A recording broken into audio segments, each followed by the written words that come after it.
आयनिक ठोस या क्रिस्टल की विशेषताएं या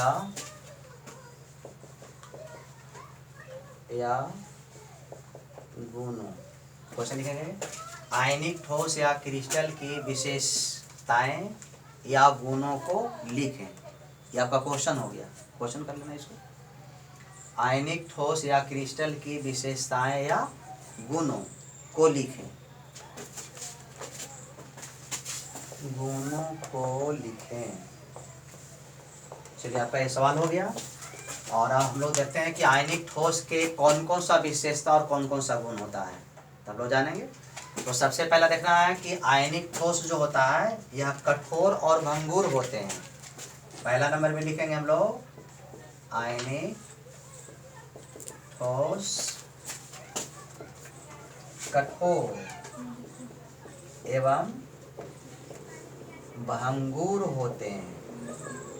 इसका पहला विशेषता हो गया।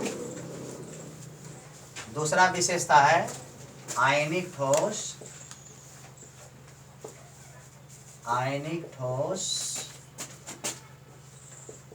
जल में विलय होते हैं। जल में विलय का मतलब हो गया कि आयनिक ठोस जो होता है, देखिए आयनिक ठोस जो होता है जल में विलय, जैसे इसको पानी में अगर घोला जाएगा तो यह अपने आयनों में टूट जाता है, और आयन में टूट जाने के कारण यह पानी में आसानी से घुल जाता है। इस पर सवाल भी रहेगा कि आयनिक ठोस जल में विलय होते हैं क्यों। 2 नंबर का भी सवाल पूछेगा, तो सीधा उसका जवाब दिया जाएगा। आयनिक में जैसे हम लेते हैं सोडियम क्लोराइड, ठीक है, और सोडियम क्लोराइड को जैसे अगर पानी में अगर डाला जाता है तो ये अपना आयन में टूट जाएगा, अवयवी कण में टूट जाएगा। यानी Na टूट जाएगा प्लस में और Cl टूट जाएगा माइनस में, और अपने अवयवी कण में टूट जाने के कारण यह जल के साथ नया सा हाइड्रोजन बॉन्ड बनाता है, और हाइड्रोजन बॉन्ड बना लेने के कारण यह जल के साथ विलीन हो जाते हैं। और दूसरा है कि आयन में टूट जाने के कारण इसमें कोई जो मुक्त इलेक्ट्रॉन होता है ऊष्मा को पूरे विलयन में घूमकर पहुंचाने का काम करता है। इसलिए हम कह सकते हैं कि सोडियम क्लोराइड जो होता है यानी आयनिक ठोस जो होता है वो द्रवित अवस्था में आपका विद्युत का क्या होता है, सुचालक होता है। क्योंकि द्रव की अवस्था में इनके कण जो होते हैं, इलेक्ट्रॉन जो होते हैं वो चलायमान होते हैं, जो गमन करते हैं, इसलिए सुचालक होते हैं।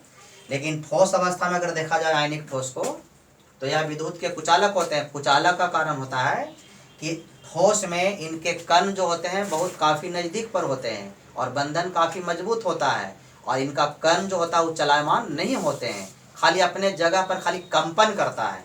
इसीलिए हम कहेंगे कि यह विद्युत का क्या होता है, ठोस अवस्था में विद्युत का कुचालक होता है।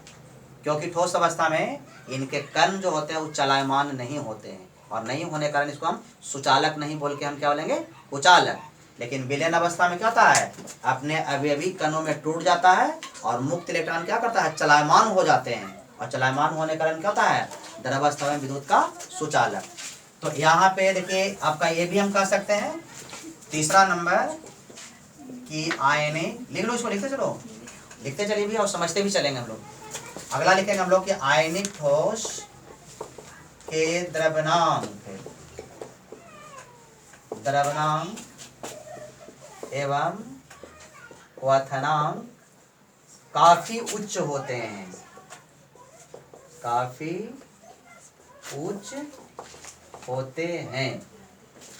इसको भी थोड़ा सा हम लोग बढ़िया से समझेंगे। आयनिक ठोस के आखिर द्रव्यनांक क्वथनांक उच्च क्यों होते हैं, कुछ तो वजह होगा ना, बिना वजह के तो उच्च हो नहीं सकता अधिक।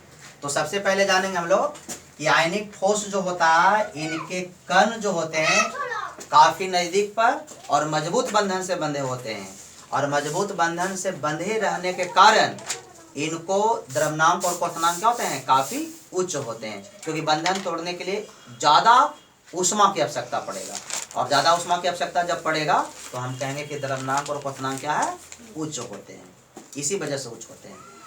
चौथा नंबर लिखेंगे कि आयनिक, पहला तो हो गया आयनिक ठोस कठोर एवं भंगुर होते हैं, दूसरा हो गया कि आयनिक ठोस जल में विलय होते हैं, और तीसरा हो गया कि आयनिक ठोस के द्रव्यनांक एवं क्वथनांक काफी उच्च होते हैं। अगला नंबर हो गया कि आयनिक ठोस जो होते हैं, आयनिक ठोस ठोस अवस्था में, ठोस अवस्था में विद्युत के देखिए विद्युत के कुचालक होते हैं, कुचालक होते हैं। कुचालक का कारण हो गया कि ठोस अवस्था में इनके कण जो होते हैं, जो इलेक्ट्रॉन जो होते हैं, वो चलायमान नहीं होते हैं, माने गति नहीं करते हैं, गमन नहीं करते हैं। और गमन नहीं करने के कारण हम क्या बोलेंगे कि ठोस अवस्था में होते हैं विद्युत के कुचालक। अगला नंबर होता है 5वां में कि आयनिक ठोस जो होते हैं। देखिए आयनिक ठोस जो है ये आपका द्रवित अवस्था में, द्रवित अवस्था में ऊष्मा और विद्युत के, ऊष्मा और विद्युत के सुचालक होते हैं, ऊष्मा और विद्युत के सुचालक होते हैं। सुचालक का कारण हो गया कि जब यह द्रवित अवस्था में होता है तो इनके जो इलेक्ट्रॉन होते हैं वो चलायमान गतिशील होते हैं, और गतिशील होने के कारण यह ऊष्मा और विद्युत के क्या होते हैं, सुचालक होते हैं। तो ये इसका हो गया विशेषता हो गया। एक और द्रव्यमान क्वथनांक आपका हो ही गया। तो आपसे पूछा जाए कि आयनिक ठोस के विशेषता या गुण को बताइए, तो ये आपका 5 गुण हो गया। इस 5 गुण को आपको बताना है। इसमें से 4 गुण भी लिख दीजिएगा, काम चलेगा आपको।